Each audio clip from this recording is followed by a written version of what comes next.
하나님 말씀 누가복음 23장 46절 말씀입니다. 누가복음 23장 46절 말씀. 예. 함께 한 목소리로 읽읍시다. 시작. 예수께서 큰 소리로 불러 이르시되 아버지여 내 영혼을 아버지 손에 부탁하나이다 하고 이 말씀을 하신 후 숨지시니라. 아멘. 예수님께서는 자신의 생명을 영혼을 아버지 손에 부탁하고 숨지셨습니다. 자신의 죽음을 준비하셨고 아버지의 품 안에 있는 것이 죽음이라는 것을 우리에게 가르쳐 주셨죠. 그래서 이 말씀을 좀 생각하면서 죽음과 장래에 대해서 우리가 어떻게 준비하고 또 맞이해야 되는지 좀 살펴보고자 합니다. 우리가 지금 이제 장래 매뉴얼 세 번째 시간입니다. 첫째 시간은 죽음 안에 담긴 복음이 무엇인가, 곧 신자에게 죽음이 어떤 의미가 있는가. 죽음은 두려운 것이 아니라 하나님 안에서 영원히 안식하는 것이다. 그래서 우리는 슬퍼하는 것이 아니라 소망하고 고대하고 또 쉼을 누린다라고 했습니다.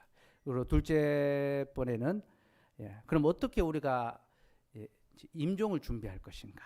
죽음을 앞두고 있는 분들이 어떻게 인생을 회고하며 하나님의 약속 안에 죽을 수 있도록 또 돕고 교육하고 또 지도할 것인가. 이제 그 내용을 함께 살펴보았습니다. 그래서 우리가 소망 있는 죽음을 맞기를 또 간절히 바라고, 여러분 다 자기가 이제 죽었을 때 그 삶의 의미를 기록해서 옷 속에 넣으라 했는데 발견될 수 있도록 죽기 전에 해야 됩니다. 그래서 미리 자기의 삶의 의미, 하나님 안에서 그 삶의 의미를 좀 잘 정리하셔가지고 늘 품에 꽂고 다니다가 유가족들이 다른 뭐 통장 발견하고 뭐 현금 발견하고 그게 아니라 믿음의 고백을 발견해서 그걸 장례식장에서 읊을 수 있다면 그보다 더 값지고 귀한 어떤 복음의 증거가 없다라고 했죠. 그래서 미리 잘 준비하시면 좋겠고요. 오늘은 세 번째 시간 이제 임종과 또 이제 장례를 그럼 구체적으로 어떻게 또 실행할 것인가 살펴보고자 합니다. 먼저 임종을 맞는 이제 자세에 대해서 보겠습니다. 가족들이 이제 임종을 맞는 이제 그 당사자를 위해서 어떻게 해야 되는가. 가족들은 가능한 매일 대면해서 위로하고 기도할 필요가 있습니다. 그래서 갑작스럽게 돌아가지 않는 경우, 병이라든지 노환으로 돌아가시는 경우에는 가능한 매일 찾아가서 복음으로 위로하고 이제 기도할 필요가 있습니다. 그래서 간단한 문답들 해서 복음의 약속을 잘 붙들 수 있도록 문답하고 또 성경 구절을 가지고 계속 그 귀에 들려주는 거죠. 그래서 말씀 안에 임종을 맞이할 수 있도록 그렇게 할 필요가 있고요. 제네바의 종교개혁자 칼빈 같은 경우에는 죽음을 앞둔 아내를 위해서 매일 침대 옆에서 위로하고 기도했다고 합니다. 칼빈이 진짜 로맨티스트입니다. 칼빈이 뭐 무섭고 뭐 찔러도 피 한 방울 안 나올 것 같고 막 그런 어떤 무시무시한 인물로 묘사하는 경우가 있는데요. 그렇지 않습니다. 매일 자기 아내가 그 침대 옆에서 위로하고 기도하면서 그 죽음을 소망 가운데 맞을 수 있도록 그렇게 했더라고요. 그래서 우리 남편분들, 우리 이제 아내 되신 배우자의 그 이제 임종을 앞두고 있을 때 늘 옆에서 같이 기도하고 자녀들도 마찬가지죠. 그렇게 기도해 줄 수 있으면 좋겠습니다. 임종의 순간이 다가오면 가까운 친인척과 또 교회 성도들을 초청해서 함께 기도하고 위로하는 것. 그래서 어떻게 보면 찬송과 기도 또 그런 경건의 시간 경건의 가운데 하나님의 부름을 받을 수 있는 게 중요합니다. 우리 믿음의 선진들은 다 그렇게 임종했습니다. 칼빈도 그렇고 종교개혁가들이 이제 임종할 때 그 순간에 성도들 다 부릅니다. 목회자하고. 그리고 마지막 권면의 말을 하고 또 교회가 함께 기도하고 찬송하면서 하나님의 부름을 받았습니다. 그 하이델베르크 요름답서를 만드는데 결정적인 역할을 했던 프레드릭 선제후 얘기 제가 몇 번 말씀드렸는데, 프레드릭 선제후가 이제 죽음을 맞이할 때 이제 개혁 신앙이 어떻게 될지 모르는 상황 가운데 놓였습니다. 그 교회는 좋은 보호자가 사라지니까 성도들이 너무너무 불안하고 염려했어요. 그래서 임종의 자리에 갔는데 이 프레드릭 선제후가 주위를 둘러싼 성도들에게, 남겨진 성도들이 이렇게 말합니다. 하나님께서 여러분들을 고와 같이 결코 버려두지 않으실 거다. 두려워하지 마라. 그리고 내가 이 이 방에서 눈물로 기도한 그 기도의 제목이 하나도 땅에 떨어지지 않고 하나님이 다 응답해 주실 것이다. 그러니까 임종하는 사람이 위로하러 온 성도들을 더 위로해 줬어요. 걱정하지 마라. 하나님께서 여러분들을 위로하신다. 제가 저희 아버지 돌아가셨을 때 저희 모교회 성도들이 좋은 장로님이 갑자기 떠나시면서 마음에 많이 낙심되고 교회는 어떻게 하나 두려워 염려하실 때 제가 이 말로 권면을 했습니다. 하나님께서 여러분들에게 좋은 장로님을 데려가셨지만 결코 하나님이 여러분들을 고아처럼 버려두지 않으시고 돌보아 주실 것이다. 아버지가 교회를 위해서 기도했던 그 기도의 제목이 하나도 땅에 떨어지지 않고 다 응답될 것이다. 그렇게 위로해 드렸어요. 그거 정말 저의 고백이거든요. 그러니까 임종을 맞이할 때 성도들이 함께 가서 위로의 소망을 나누고 또 그렇게 격려하는 것이 필요하고, 임종을 맞는 사람도 남겨진 성도들에게 복음의 약속을 위로하고 권면할 수 있는. 저도 한 가지 바람이 있다면 그렇게 좀 위로 권면하면서 이제 임종하고 싶다 그런 생각이 좀 들어요. 그래서 여러분들도 그런 죽음을 맞이할 수 있도록 또 기도하시고 또 준비하시면 좋겠습니다. 예. 목사 같은 경우에는 임종을 앞둔 분에게 구원의 확신과 천국을 소망할 수 있도록 권면해야 되겠죠. 그래서 의식이 막 정신이 혼미할 그때 구원의 확신과 천국을 소망할 수 있도록 본인이 계속 믿어왔던 그 믿음의 내용을 잘 견지할 수 있도록 격려하고 권면해야 합니다. 그리고 임종을 맞는 가족들이 당황하거나 낙심하지 않도록 위로하고 격려할 수 있어야 돼요.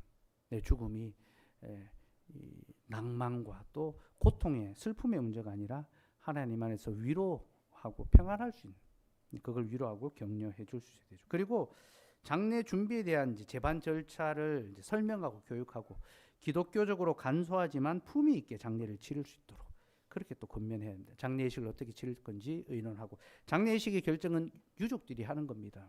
하지만 기독교적으로 간소하지만 품위 있게, 그러니까 여러 가지 뭐 많이 뭐 이제 뭐 유교적 풍습에 따라서 기독교 예식도 많이 이제 그 짝을 맞춰서 하는 경우들인데 그렇게 할 필요는 없습니다. 간소하게, 그러나 아주 경건하고 품위 있게 예식을 진행할 수 있도록 그렇게 이제 제한할 필요가 있죠. 예. 그리고 불신 가족이 임종하는 경우가 있습니다. 믿지 않은 채로 이제 가족이 이제 임종하는 경우가 있겠죠. 예. 그때 어떻게 해야 되는가? 먼저 임종하기 전에 복음을 들을 수 있도록 계속 기회를 제공해야 되겠죠. 그래서 죽음을 앞둔 분에게는 복음을 전할 수 있는 가장 좋은 기회입니다. 제가 오전에 그 시골에 위임방 목사님 이야기했는데 그분이 이제 감사 인사하면서 시골 교회에 이제 은퇴를 2년 앞두고 이제 위임을 받고 이게 참 감사하지만 또 이 나이에 뭘 하겠나 싶은 생각도 들고 하면서 막 구수하게 막 인사를 하시더라고. 하면서 자기가 이제 아침마다 새벽마다 기도하면서 하나님, 이제 한국 교회는 더 이상 이 부흥의 시기, 부흥할 수 있는 기회는 지났습니다. 초등학교 다 문 닫고, 중학교 다 문 닫고, 거기 뭐 초등학교, 중학교 다 문 닫고 폐교가 되니까 젊은 사람들이 없습니다. 근데 어떻게 교회가 부흥하겠습니까? 여기는 전부 뭐 할아버지 할머니밖에 없습니다. 자기보다 더 자기가 제일 막내고 막 70, 80, 90.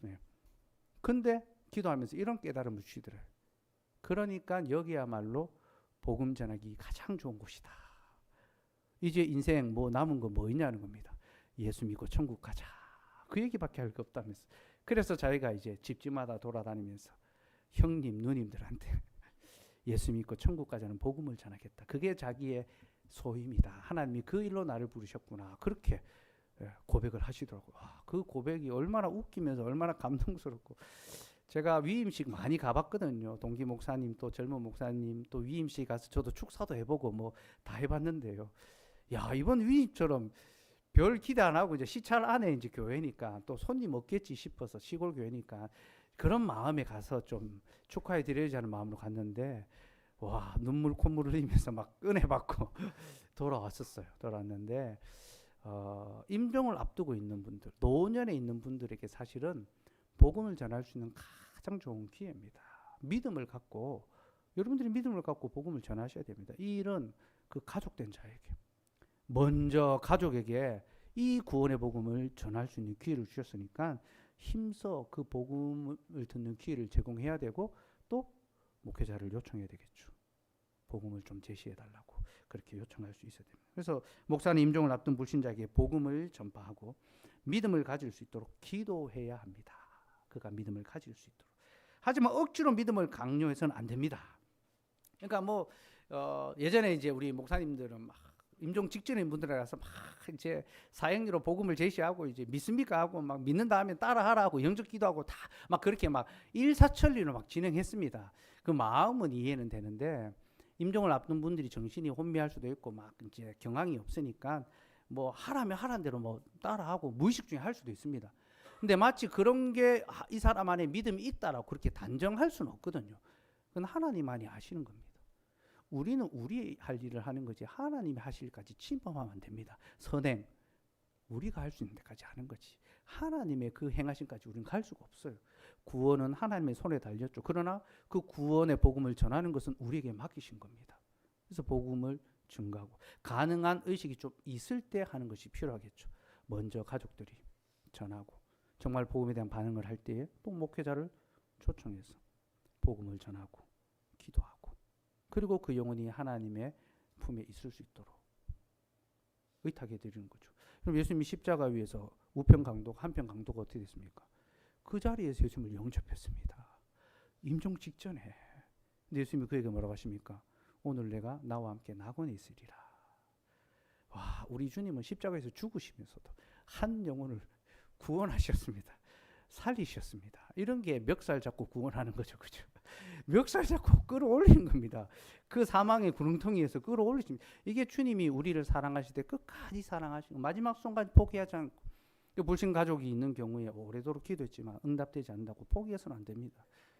끝까지 기도하고 영접할 수 있도록 믿음을 받아들일 수 있도록 그리고 우리가 그런 선행을 해야 됩니다. 부모님에게 가족들에게 잘 선행을 베풀 때 그때 그들이 복음을 받아들이거든요. 그래서 그렇게 불신 가족들에게 복음을 전할 수 있어야 하고요. 그리고 어쨌든 억지로 강요하진 않지만 믿음이 중요하다는 것을 강조해야 됩니다. 예수님을 자신의 구주로 고백할 수 있도록 하는 것이 필요하겠죠. 그리고 불신 가족이 임종했을 때 이제 결국 예수님을 이제 받아들이지 않고 이제 임종하는 경우가 있죠, 그죠? 그때 교회는 이제 이 장례식을 복음 전파의 기회로 삼아야 됩니다. 그러니까 죽은 자를 위한 장례가 아니라 기독교 장례식의 핵심은 유족들을 위로하는 겁니다.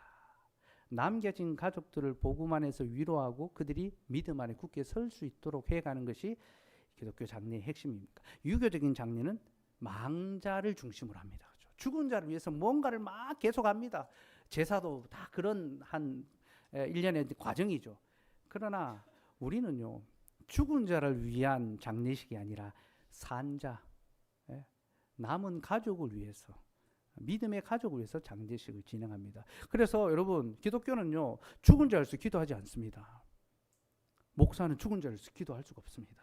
모든 살아있는 자를 위해서 기도할 뿐이지 죽은 자는 이미 하나님의 그 주권 안에 있기 때문에 죽은 자를 위해서 하나님 그 사람이 주님의 품 안으로 갈 수 있기를 가기를 소망하기는 소망해야 되죠. 그러나 그것은 하나님의 손에 있는 것이 죽고 난 다음에 뭐 그가 예수를 믿고 또 마치 연옥에 있다가 천국에 가는 것처럼 그렇게 기도해서는 안 됩니다. 우리는 살아있는 자, 산 자를 위해서 기도하고 또 유가족을 위해서 장례 예식을 진행하는 거죠. 자, 그러면 이제 구체적으로 장례 예식을 한번 살펴보도록 합시다. 기독교 장례에 지향하는 점. 기독교 장례는 교회의 일이 아니라 먼저 가족의 일입니다. 그러니까 이 교회의 일이 아니라 가족의 일이라는 교회가 상관없다는 말이 아니라 교회의 공적인 예배와 이런 이제 일이 아니라는 겁니다. 그러니까 성도 가정의 일이지만 교회가 마땅히 관여하고 또 돌아보고 위로하고 지도하고 이제 그런 측면에서 이제 장례식을 이제 거행을 합니다. 그래서 가족들과 함께 교회가 기독교적 예식을 진행할 수 있도록 안내하고 돕습니다. 기독교 예식으로서 장례는 그리스도 안에 있는 승리, 하나님의 약속에 대한 믿음, 하나님 주신 복에 대한 감사, 가족들에 대한 위로, 불신자들에 대한 복음 전파의 내용을 담아야 합니다. 그러니까 그리스도 안에 있는 그 승리, 이 부활의 승리, 죽음을 이기는 그 승리가 있어야 되고 하나님의 약속에 대한 믿음, 부활과 이 천국에 대한 그 믿음, 하나님 주신 복에 대한 감사, 하나님이 우리에게 주셨던 그 삶의 복들과 또 영생의 복, 내 가족들에 대한 위로, 그리고 불신자들을 향해서 복음 전파. 여러분, 예배의 자리는 믿는 자들만 거의 오죠. 그러나 장례식은 불신자들도 옵니다. 그들에게 복음을 전할 수 있는 가장 좋은 기가 바로 장례식입니다. 제가 아버지 돌아가시고 친지들 다, 불신 친지들 다 불러 모아놓고 예배 경건했습니다. 복음을 전했습니다. 그래서 아버지의 평생의 소원이 고륙지친 친지들의 예수 믿고 구원받는 거였다. 날마다 기도하셨다. 그러면서 그 기도가 결코 되지 않을 것이다. 제가 선포하고 큰할아버지하고 큰아버지하고 다 고모하고 복음을 전할 수 있는 기회가 돼요. 결혼식도 마찬가지입니다. 불신자들이 오죠. 그래서 결혼식 주례는요, 시간 때우듯이 빨리 끝내는 게 아니라 복음을 전하는 자리가 돼야 됩니다. 저는 복음을 전합니다. 알겠죠? 결혼식 주례로. 그래서 가능한 시간을 길게 예식장에서 안 하면 제일 좋겠고, 근데 우리 교회에서 지금 할 수가 있는 형편이 아니니까 어쨌든 결혼식과 장례식은 믿지 않는 자리에 복음을 전할 수 있는 더할 나위 없는 좋은 기회라는 것. 특별히 결혼식보다도 장례식이 더 확실합니다. 왜? 죽음을 목도하기 때문에. 기독교 장례는 기본적으로 죽은 자를 위한 것이 아니라 유족들을 위한 것입니다. 성경은 특정한 장례 절차를 규정하지 않습니다. 그러니까 장례 방식이 이렇게 해야 된다라고 그렇게 예배 방식처럼 규정하지 않습니다. 예배 방식은 규정되어 있습니다. 그래서 우리 주일 예배가 하나님의 말씀이 규정된 내용을 중심으로 순서대로 예배를 드리거든요. 하지만 장례식은 규정되어 있지 않습니다. 각 시대의 문화적 상황을 반영한 장례를 진행합니다. 요셉과 예수님의 경우를 한번 보십시오. 성경에 요셉 애굽에서 입관했습니다. 그 안에 향품을 넣었습니다. 그러니까 그 당시 애굽의 장례 문화를 그대로 요셉이 받아들였던 겁니다. 예수님의 죽음도 마찬가지입니다. 오늘 예수님께서 자신의 영혼을 아버지께 맡겨드리고 숨지셨습니다. 그리고 예수님이 그 아리마대 사람의 그 무덤에 안치가 되죠. 그죠? 세마포 옷을 다 입었습니다. 그리고 향품을 넣으러 여자들이 이제 왔었죠. 그러니까 유대교의 장례 예식을 따라 예수님이 장례되셨습니다. 그래서 이 장례식 문화 자체는 성경에서 명확하게 딱 규정하진 않습니다.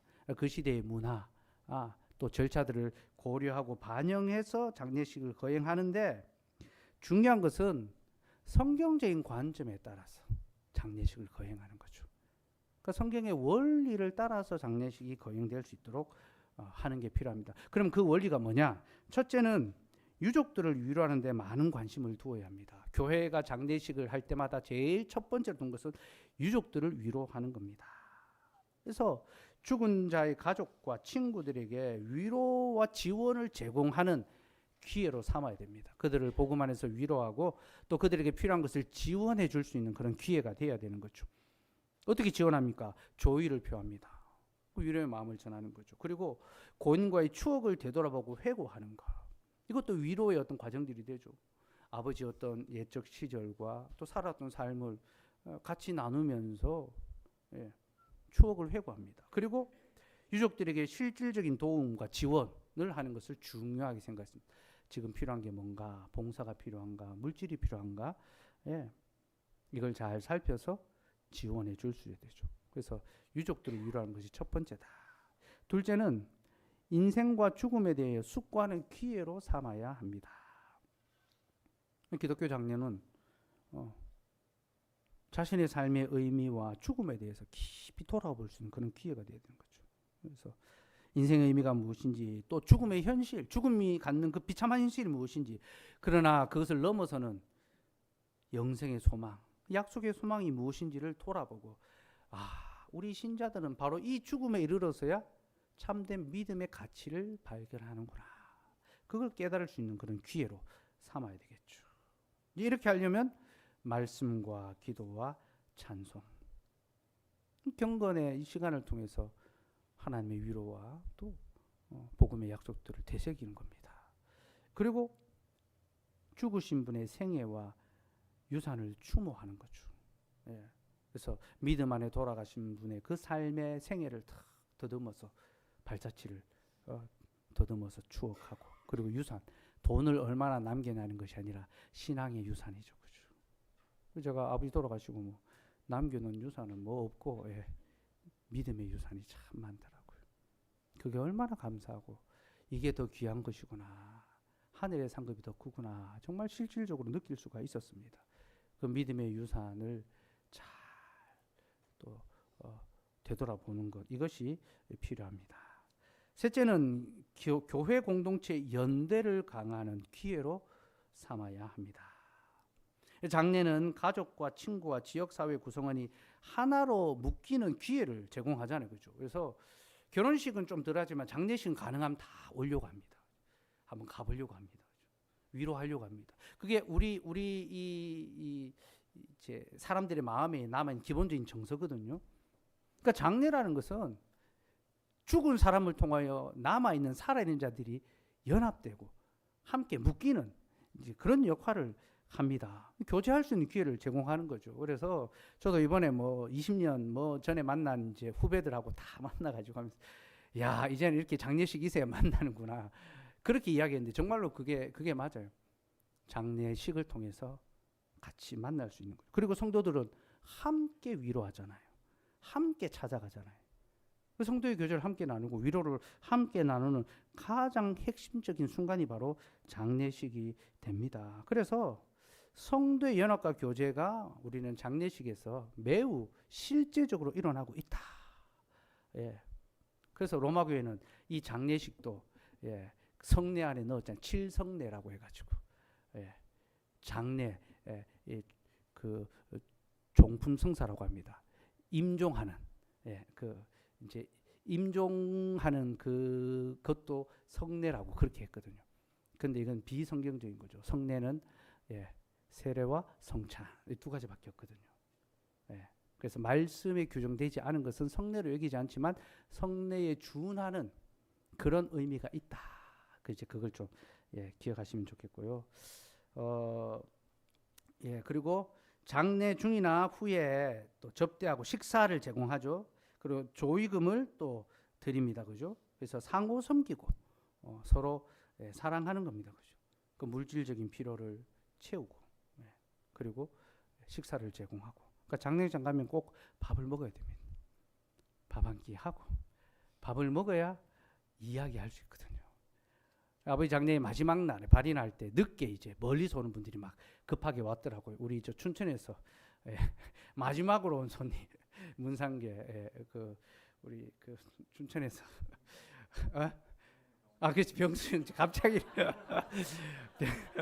병수 형제가 마지막에 이게 50이 돼서 그런가요? 병수 형제의 이름이 생각이 안 나. 꿈에도 떠오를 이름인데, 꿈에도 잊지 못할 이름인데, 예, 공부 열심히 하고 있는지 모르겠어요. 빨리 포항 와야 되는데 다시. 병수 형제 마지막에 왔어요. 근데 진짜 음식은 뭐고 다 이제 짐 싸고 다 정리했거든요. 진짜 뭐 하나도 없었어요. 그래서 물 하나 갖다 두고 물 한 병 같이 마시면서 이야기를 나눴습니다. 참 고맙기도 하고, 또 그렇게 같이 나누어 먹는 것이 교제더라고요. 교제. 예, 그래서 이렇게 우리가 장례를 통해서 믿음의 교제, 성도의 교제, 또 서로 섬기고 돕고 사랑하는 교제를 나누고, 이게 또 구제입니다. 구제. 예, 구제고, 그리고 제가 지난주에 말씀드렸지만 단순히 물질적인 조의금을 표하는 것만이 아니라 도울 일이 있으면 적극적으로 또 팔을 걷어붙이고 음식도 나르고 정리도 하고 이제 그럴 필요가 있습니다. 그러니까 상조의 모든 걸 맡기지 말고 교회가, 성도들이 같이 또 나눠서 할 수 있으면 더 좋겠다 싶습니다. 예. 네 번째는 죽은 자의 시신을 귀하게 여기고 매장 혹은 화장의 장례식을 진행합니다. 그러니까 앞에 세 가지는 살아있는 자들을 위한 거라, 마지막 네 번째는 죽은 자의 시신을 귀하게 여깁니다. 그러니까 기독교 장례는 죽은 몸을 함부로 대하지 않습니다. 하나님께서 몸을 주셨기 때문에 그 몸도 거룩하게 생각하고 잘 이제 아주 정중하게 예의 있게 그 시신을 이제 또 이제 예식을 이제 그렇게 거행을 합니다. 그 네 가지를 좀 기억을 하시면 좋겠고요. 이제 죽은 자의 시신을 이제 대할 때 매장과 화장이 있는데 어떻게 하는 것이 더 성경적인가 이제 고민이 좀 될 수 있습니다. 지금은 화장이 대세지만 옛적에는 매장이 또 대세였죠, 그죠? 특별히 교회는 화장을 좀 경시하고 멀리하는 경향이 있었습니다. 그러니까 화장보다는 매장을 더 선호해 왔습니다. 몇 가지 이유가 있는데 첫째는 화장이 이교적인 풍습이기 때문입니다. 그 불교에서는 다 이제 화장하잖아요, 그죠? 그러니까 문화적인 측면에서 화장은 이교적인 요소들이 있기 때문에 한국 사회도 화장은 늘 불교의 의미가 있습니다. 그래서 이교를 이제 이 화장에 대해서 조금 이제 꺼리는 경향이 있었고요. 둘째는 불에 타는 것은 성경에서 형벌입니다. 영원히 불에 타는 거 그게 이제 지옥에서의 고통이죠, 그죠? 그래서 시신을 불에 태우는 것은 그 어떤 하나님의 진노와 형벌을 받게 하는 것이다. 이런 이제 인식이 좀 있어서 화장을 또 거렸습니다. 그리고 세 번째는 죽은 자의 부활을 믿기 때문입니다. 무덤이 열리고 죽은 자의 몸이 다시 살아나는 것을 믿기 때문에 화장해 버리면 다 사라지지 않느냐. 그런 의미에서 화장보다 매장을 더 선호했습니다. 지금도 화장보다 매장이 더 성경적이라고 하는 분들도 있습니다. 근데 화장과 매장을 그런 관점에서 비교하거나 평가할 수는 없습니다. 왜냐하면 매장은 성경적이고 화장은 비성경적이라고 말할 수 있는 근거가 하나도 없어요. 성경 어디에서도 그런 것을 찾을 수가 없습니다. 영원한 형벌에 타는 것은 지옥불의 영원한 형벌이지 육신의 몸이 불에 탄다고 그렇게 그게 하나님의 심판일 수 없습니다. 그래서 여러분 믿음의 선배들 순교자들이 불에 타서 많이 죽었습니다. 화형 많이 당했습니다. 이제 그렇게 죽음의 어떤 방편을 하나님의 저주로 연관시키면요, 예수님은 가장 큰 하나님의 저주 심판을 받아 돌아가셨지 않습니까? 나무에 달린 자마다 하나님의 저주 아래 있다. 예수님은 가장 큰 저주와 심판 아래, 물론 하나님의 저주와 심판에 죽으신 것이 맞지만 나무 십자가에 달려 돌아가셨습니다. 그래서 매장은 성경적이고 화장은 비성경적이라고 말할 수 있는 근거는 어디에도 없습니다. 이것은 신앙의 문제가 아니라 문화적인 문제죠. 예. 그리고 우리 하나님이 뭐 화장했다고 부활할 때 몸을 못 만드시겠습니까? 그리고 매장한다고 안 썩습니까? 다 썩어 없어집니다. 다 한 줌 가루로 되고요. 제가 아버지를 화장할 때 보니까 이 화장 이제 딱 그 기구에 딱 들어가니까요. 진짜 딱 1시간 20분 뒤에 끝났다고 오라더라고요. 딱 가니까 이제 이제 아버지 유해를 이제 딱 추슬러 가지고 유골함에 딱 담는데 한 줌 재더라고요, 정말로. 진짜 저는 화장을 통해서 인생이 무상인가를 확실하게 깨달았어요. 이야, 얼마 전까지 방금 전까지 육체는 가지고 있었는데 저렇게 한 줌 재로 순식간에 사라지는 것이 인생이구나. 유골함을 딱 받아 제가 이제 이제 안치하는 데까지 이제 고향 이제 아버지 고향에 이제 선친들이 만들어 놓은 낙고라는 곳이 있어서 가는데 한 1시간 반 갔거든요. 제가 그 유골함을 딱 안고 갔는데 얼마나 뜨뜻한지 열기가 막 있어가지고 아버지 온기를 느끼면서 막 1시간 반을 이제 산소까지 이제 갔어요. 가면서 야 정말 인생이라는 것이 한 줌 재가 된다는 것이 이런 거구나. 그래서 저는 오히려 화장이 더 좀 성경적인 어떤 교훈이 있다. 한 줌 재와 같은 인생이다 보여주는 그런 느낌이 좀 있더라고요. 그래서 매장과 화장이 그런 구별하는 기준이 아니라 이것은 단지 문화적인 차이입니다. 근데 이것을 결정할 때 중요한 이제 원리, 기준이 있는데요. 매장을 하든 화장을 하든 우리의 선택은요. 이것이 하나님을 사랑하고 이웃을 사랑하는 것인가? 그걸 생각해야 됩니다. 여러분, 모든 율법의 완성이 하나님 사랑과 이웃 사랑인 것처럼 우리의 삶의 모든 마침표는 하나님 사랑과 이웃 사랑으로 귀결돼야 됩니다. 매장을 하든 화장을 하든 무엇이 더 하나님을 사랑하고 이웃을 사랑하는가? 저희 부모님이 이제 시신 기증 서약서를 쓰셨더라고요. 그래서 어머니가 이제 그걸 써가지고 그걸 제출했는데 시신 기증이 한때 어른들이 많이 했던 모이더라고요. 그래서 절차적으로 접수가 안 됐더라고요. 그래서 아버지가 돌아가시고 이제 장례식장에 모셔야 되는데 시신 기증 서약을 했다는 이야기를 제가 언뜻 들어가지고 경찰한테 이야기를 했어요. 아버지가 시신 기증을 하신 것 같다. 그러면 이제 시신 기증을 하면 병원에서 바로 와서 시신을 이제 데려가고 시신 없는 장례식을 이제 하는 거죠. 예. 근데 어머니한테 연락하니까 서류는 냈는데 접수가 아직 안 됐다 하더라고요. 예. 그래서 이제 장례식장으로 모셔오고 했는데 시신을 기증한다는 것이 하나님 사랑과 이웃 사랑이더라고요. 생각해 보니까 그런 마음으로 또 좋은 장기가 있으면 뭐 이제 기증하기도 하고 그렇게 하시고 그 어머니는 이제 그 빨리 접수하도록 다시 확인해야 됐다면서 그렇게 이야기를 하시더라고요. 아 이런 게 하나님 사랑과 이웃 사랑이구나 그런 생각이 들었고요. 그리고 이런 측면에서 매장보다 화장이 훨씬 더 유익합니다. 왜 그렇습니까? 그 이유는요. 첫째는 지금 우리나라는 국토가 좁잖아요. 그죠? 근데 자꾸 매장지가 막 늘어나면 어떻게 됩니까? 전 국토의 무덤화가 되는 거죠. 그죠?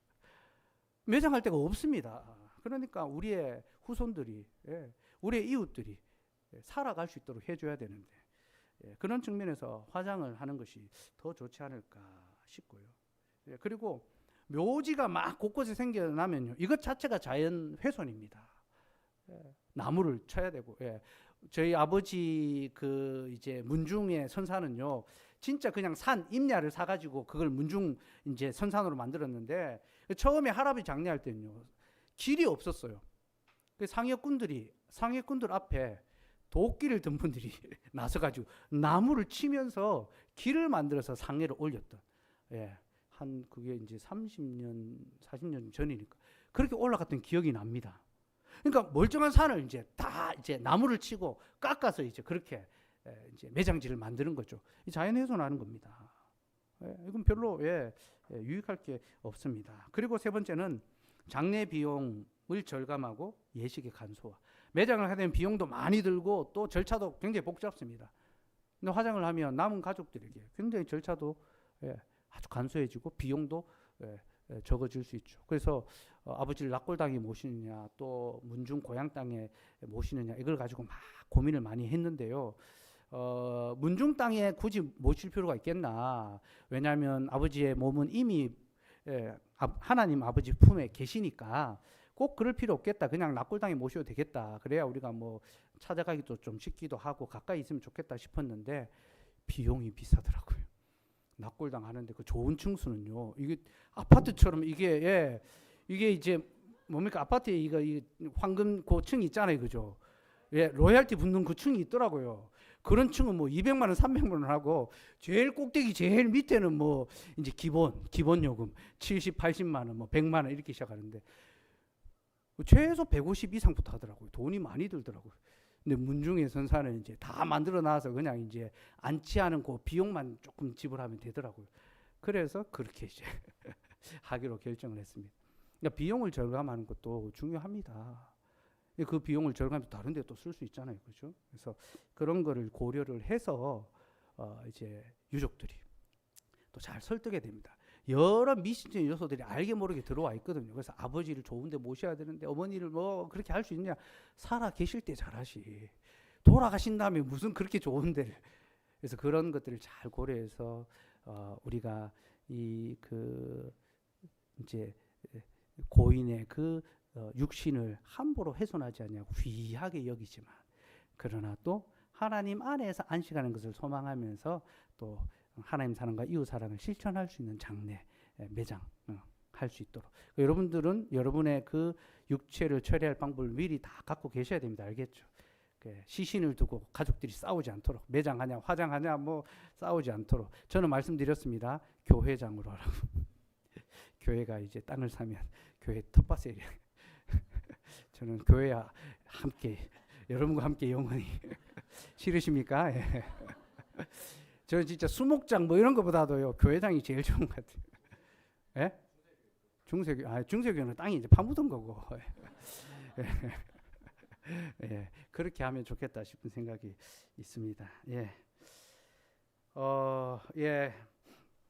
그렇게 이제 기독교 장례의 어떤 이제 핵심 사항들 몇 가지 설명해 드렸고요. 이제는 임종부터 이제 구체적인 장례 절차를 어떻게 하는지 한번 살펴보겠습니다. 임종의 순간, 임종의 순간은 신자가 천국에 들어가는 순간입니다.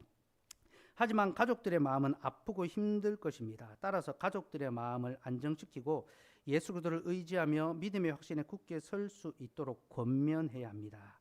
임종자가 마지막까지 자신의 입으로 신앙을 고백할 수 있도록 도우며 찬송과 말씀 가운데 임종을 맞이할 수 있게 해야 합니다. 찬송가는 천국에 대한 소망과 믿음의 약속, 부활에 대한 확신을 고백하는 찬송을 위주로 부르고요. 굉장히 많습니다. 제가 앞에서도 그 찬송 불렀죠. 저 높은 곳을 향하여. 그러니까 찬송가 보면요, 천국에 대한 소망과 부활에 대한 그 약속이 굉장히 많이 담겨 있습니다. 그래서 그런 찬송들을 가까이 평소에도 많이 좀 부르시고요. 예, 그렇게 이제 임종하는 분을 위해서 불러드리고, 그리고 성경을 읽어드려야 되겠죠. 말씀은 시편 23편, 요한복음 11장 25절 26절, 14장 1절에서 6절, 고린도전서 15장 50절에서 58절, 고린도후서 5장 1절에서 5절, 8절 9절.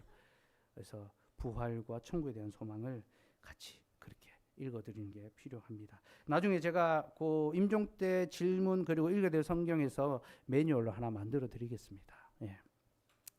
자, 임종 직후 이제 장례식을 치러야 되겠죠.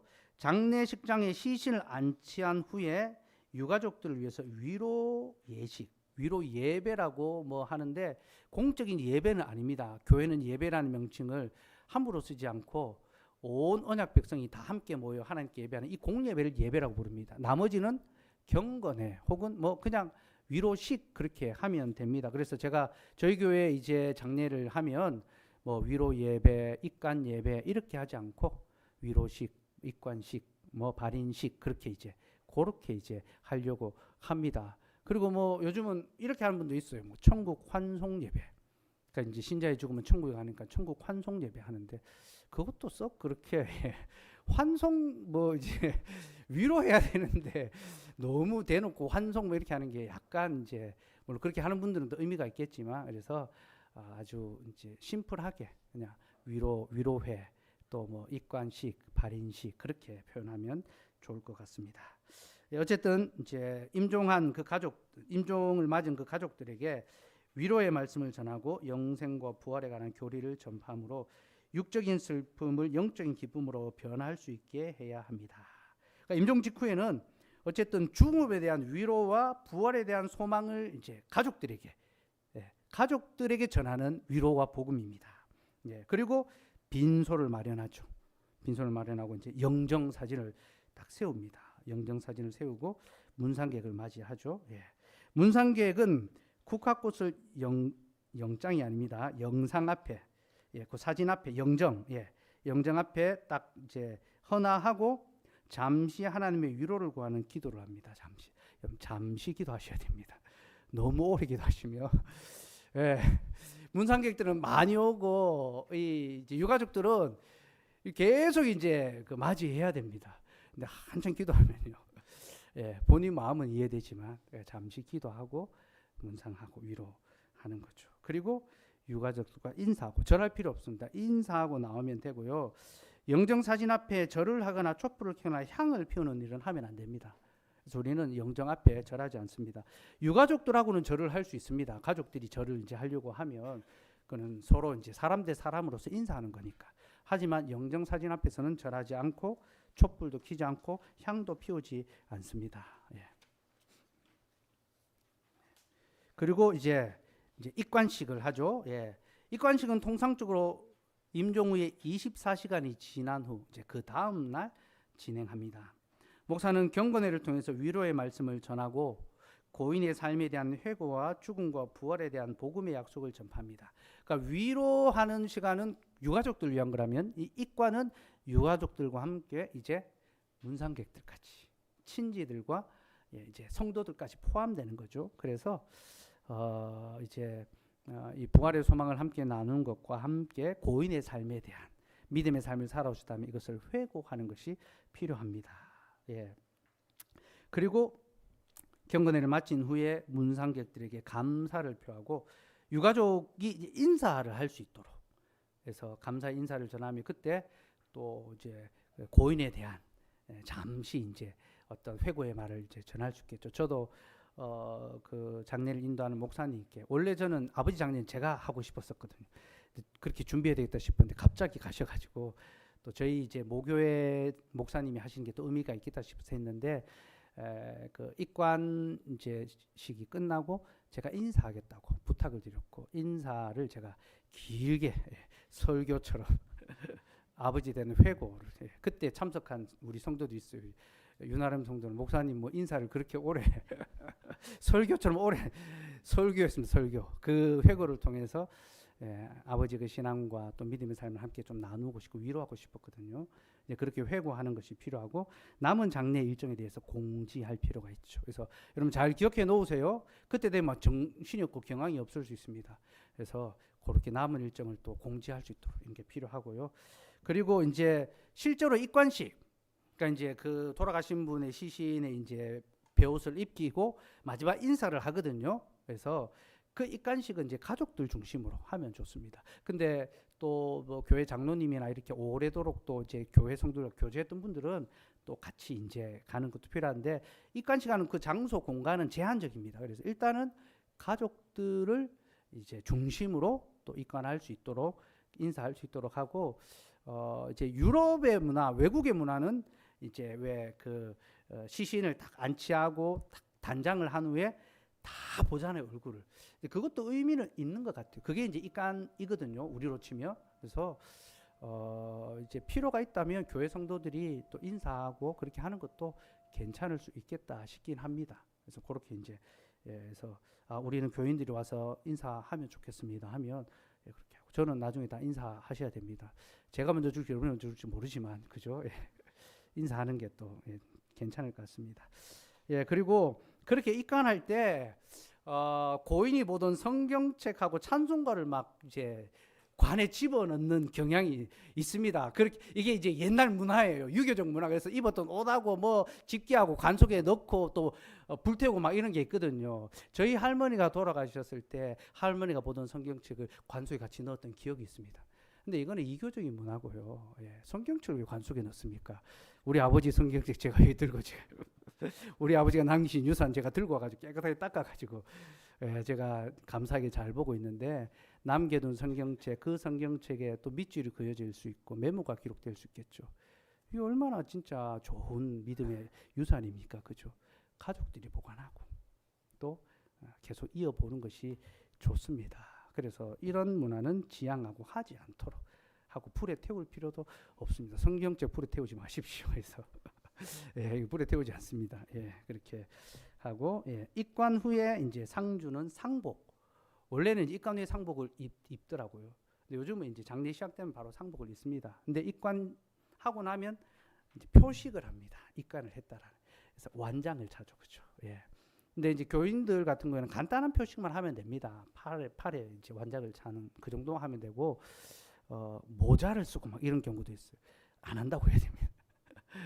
그게 이제 다 유교적인 이제 문화인데 저는 완장을 차는 것도 왜 차는지 잘 모르겠어요. 저는 안 하고 싶었는데 이게 뭐 이제 예식이 막 진행이 되니까 막 채우더라고요. 막 하고 그래서 이제 그렇게 했는데 뭐 어쨌든 입관을 했다는 표시니까 장례가 이렇게 진행되고 있다는 걸 보여주는 의미에서는 뭐 의미는 있겠다. 그리고 안 믿는 분들도 오시고 또 기본적인 장례 문화에 익숙한 분들은 이제 이런 문화적인 요소를 통해서 장례가 이렇게 진행되어 있구나 알 수 있으니까 굳이 뭐 그렇게 막 거부하고 막 그럴 필요는 없겠다 싶은 생각이 있습니다. 어쨌든 간단한 표식만 상복에 그렇게 하면 됩니다. 여자분들은 핀을 꼽습니까? 하여튼 다른 걸 하던데 하여튼 그렇게 그리고 이제 발인식 하죠. 발인식은 이제 시신을 떠나보내는 이제 매장지로 가거나 화장터로 갈 때 떠나기 전에 하는 이제 의식이죠. 그래서 경건회를 갔습니다. 그래서 경건회 전에 집례자는 이제 운구를 하잖아요. 발인식은 운구를 해야 되니까 운구할 사람이 누군지 확인해 두어야 합니다. 그러니까 이제 유가족들이 막 경황이 없을 수 있거든요. 미리 준비를 하거나 아니면 누가 운구하는지 물어보고 운구하는 사람들을 먼저 앞으로 딱 나오게 한 뒤에 이제 경건회를 이제 하죠. 그래서 복음의 말씀으로 유족들을 위로하고 이제 여기서는 천국에 대한 소망을 강하게 심어줘야 됩니다. 마지막 떠나보내지만 이제 천국에서 만나는 것에 대한 앞에서는 부활이라면 여기서는 이제 천국에 대한 소망을 심어주는 거죠. 그래서 그 전하는 그 말씀의 내용도 조금씩 상이합니다. 예, 그런 원리에서 말씀을 전한다는 것도 여러분 이해하시면 좋겠고요. 그래서 천국에 대한 소망을 확실히 심어줘야 되고, 말씀 후에 이제 고인의 생애를 소개하거나 간단한 조사, 그러니까 누가 회고하는 말을 할 수도 있고, 뭐 자녀가 할 수도 있고, 아니면 뭐 또 다른 사람이 할 수도 있고, 이제 그렇게 이제 조사를 표현하거나 또 이제 집례자가 할 수도 있겠죠. 그래서 양력이라든지 또 어떤 이제 그때 인간적인 업적이 아니라 믿음 안에 살아온 그 삶의 자취에 대해서 회고하고 이야기할 수 있는 그런 이제 필요는 있습니다. 예. 그리고 예식이 끝나면 이제 문상객들을 좌우로 딱 이제 일렬로 서게 하고, 이제 집례자는 영정 사진을 든 유족 옆에, 우리 시온이가 이제 들었었잖아요, 그죠? 예. 예, 그걸 가지고 이제 자기가 할아버지 늘 멀리서만 인사했는데 마지막 날 자기한테 오셨다, 품에 안겼다, 그걸 써가지고 막 그걸 제가 카톡 부사했는데, 제 설교를 듣는 목사님들이 좀 제법 있으시더라고요. 그 목사님이 그 푸사를 자기 교회 예화로 쓰고 싶다고 허락해 줄 수 있냐 해서 기꺼이 허락한다고, 영광스럽다고. 우리 시온이가 아주 좋아할 거라고 했는데, 이제 보통 이제 맞상주 손주가 이제 영정사진을 들잖아요.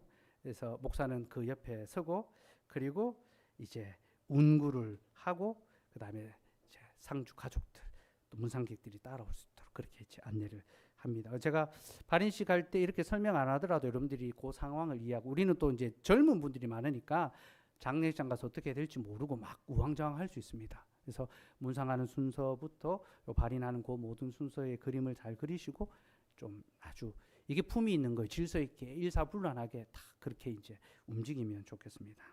예, 그리고 마지막에 하관식, 요즘은 하관식은 잘 안 합니다. 근데 이제 매장을 하면 하관실에서 이제 그 땅에 관을 넣고 난 다음에 마지막에 이제 하관 예식을 치릅니다. 근데 이제 화장할 경우에는 화장하기 직전에, 이제 화장터 들어가기 바로 직전에 그 앞에서 이제 잠시 이제 또 예식을 갖습니다. 근데 이때 뭐 신앙 고백하고 뭐 찬송하고 순서 다 지킬 필요 없습니다. 이때는 좀 간략하게 이제 찬송하고 간단하게 이제 정말 짧게 천국에 대한 소망을 나누고 기도하고 그렇게 마무리하면 됩니다. 그렇게 하면 이제 화장장으로 이제 들어가게 되죠, 그죠? 예. 그리고 1시간 한 반 정도 지나면 그 사이에 식사도 하고 뭐 이제 시간을 갖습니다. 1시간 반 지나면 마지막 이제 끝이 됩니다. 근데 이제 그때는 보통 가족들만 남아 있는 경우가 많거든요. 그래서 떠나기 때문에 그 화장해서 들여보내고 난 다음에 이제 그 잠시 모일 수 있는 대기실 같은 게 있거든요. 그때 이제 가족들하고 교인들이 모이면 마지막 인사를 그때 하면 됩니다. 그래서 이제 감사한 이제 또 장례 절차를 다 함께 해준 분들이 감사 인사하고 상주도 잠시 인사하고 기도하고 마치면 이제 딱 이제 그리고 이제 집으로 돌아가면 되겠죠. 그렇게 이제 교인들 같은 경우는 그렇게 이제 화장터 가서 마무리 기도하고 각자 삶의 자리로 돌아가면 제일 좋을 것 같고요. 그렇게 화장한 다음에도 이제 낙골당에 안치하잖아요. 이때는 가족들만 가면 됩니다.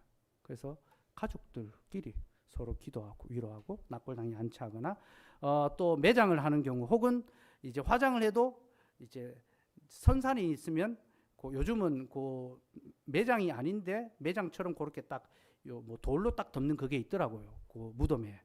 저희 아버지도 그렇게 딱 했거든요. 그래서 딱 그 함 안에 딱 넣고 뚜껑을 딱 덮으니까 끝이 나더라고요. 이제 그렇게 하면 또 친지들이라든지 이제 그렇게 이제 산에 올 수 있습니다. 이제 그러면 이게 이제 매장할 때도 그렇고 복토라는 걸 해요. 복토. 첫 삽을 이제 딱 뿌리는 거죠. 이거 왜 하는지 잘 모르긴 하겠는데 어쨌든 그게 문화더라고요. 저도 이제 시토라고 복토를 했습니다. 복토라는 말은 좀 의미가 안 좋은가. 복자가 들어가는 것 같아요. 시토, 첫 삽을 뜨는 거죠. 그래서 그렇게 가족들 이제 그렇게 뜨고 난 다음에, 그리고 이제 그 뜨기 전에 사실은 이제 경건회를 하면 됩니다. 흙을 먼저 뿌리기 전에, 덮기 전에 먼저 경건회를 하는데, 이때는 뭐 진짜 간단하게 말씀 한 구절 읽고 이제 땅에 묻히는 것의 의미에 대해서, 저는 이제 아버지를 고향 땅에 묻지만 아버지는 더 좋은 본향으로 가셨습니다. 그래서 고향과 본향에 대한 이야기를 했습니다. 그래서 어른들도 이제 고향 땅에 묻히는 게 소원이지만 우리는 가야 할 본향이 있습니다. 이제 그렇게 말씀을 간단히 나누고 기도했거든요. 이제 그런 식으로 이제 제가 못 가는 경우 우리 이제 성도들이 마무리해야 될 수 있습니다. 이제 그런 것들을 염두에 두고 그렇게 간단하게 이제 정리를 하고, 저는 저희 큰아버지 장례식 때도 마지막 이제 이제 매장하는 그 순간에는 제가 가족들을 데리고 같이 이제 짧게 경건을 했었거든요. 그래서 여러분들도 항상 좀 그렇게 준비를 좀 할 수 있으면 좋겠다 싶습니다. 예. 그렇게 이제 하면 이제 하간식으로 장례 절차가 다 끝이 나고요. 그다음에 추도식. 고인이 이제 돌아가신 후에 그 날짜에 추도식을 하는 경우가 있죠. 추도식 꼭 할 필요 없습니다. 예. 그래서 굳이 추도식을 해야 되는가 싶은 생각이 있습니다. 저는 그 추도식을 안 해도 되지 않을까 생각이 있거든요. 그래서 기독교 문화 안에서는 추도식 꼭 뭐 필요하진 않습니다. 근데 어쨌든 추도식은 이제 제사의 어떤 문화 속에서, 야, 너희는 뭐 제사도 안 드리냐? 그래서 우리는 뭐 추도 예배를 한다. 뭐 그렇게 하는데, 사실 예배는 뭐 죽은 자를 추모하는 그런 대상이 될 수가 없습니다. 예. 그저 그 돌아가신 날을 가족들, 자녀들이 기억해서 함께 모여서 가정 예배 드리고 서로 위로하고 또 부모님에 대해서 돌아보고 또 감사하고 그럴 수 있는 시간으로 갖는 것, 가족 의식으로서 의미는 있는 것 같아요. 그런 측면에서는 시간을 갖는 것도 괜찮습니다. 그래서 고인의 신앙을 회고하고 믿음의 경주를 이어갈 수 있는 그런 기회로 삼으면 좋고, 추도식 때 저 부르지 마세요. 안 갑니다 해서 가족들끼리 예, 그렇게 하시면 되고요. 미신적인 요소가 들어오지 않도록 주의해야 됩니다. 그래서 제사처럼 고인을 섬기는 것처럼 추도식을 한다, 안 됩니다. 그런 거 아닙니다. 그리고 고인을 위해서 음식을 준비해서 안 됩니다. 아버지 좋아하시던 건데 막 그거 하지 말고 가족을 위해서 음식을 준비해서 끝나고 같이 나누어 먹으면 됩니다. 예, 우리가 기독교는요, 죽은 자를 위해서 음식을 준비하지 않고 죽은 자가 산 자를 위해서 음식을 준비합니다. 그게 성찬입니다. 예수님께서 죽으셨는데 살아있는 우리를 위하여 음식을 제공하시잖아요. 그죠? 그 추도 그 기념일에 모이면요, 돌아가신 부모님을 위해서 살아남은 가족들이 먹고 마시는 거죠. 그 여러분들을 위해서 음식을 차리시고 식탁의 교제를 나누시면 됩니다. 결론입니다. 기독교 장례 예식은 첫째는 유족들을 위로하고 믿음의 소망을 굳게 하는 기회가 되어야 합니다. 둘째로 삶과 죽음에 대해 숙고하고 복음의 약속을 전파하는 기회가 되게 해야 합니다. 하나님 사랑과 이웃 사랑을 실천하는 기회가 되게 하는 거죠. 셋째로 교회의 연대를 강화하고 섬김과 위로의 기회, 서로 연합하고 서로 섬기고 서로 위로하는 기회로 삼을 수 있어야 합니다. 예, 이상 우리 기독교 장례 예식의 의미를 잘 또 돌아보고 우리가 또 이런 예식을 또 약속 있게 또 해가면 좋겠습니다.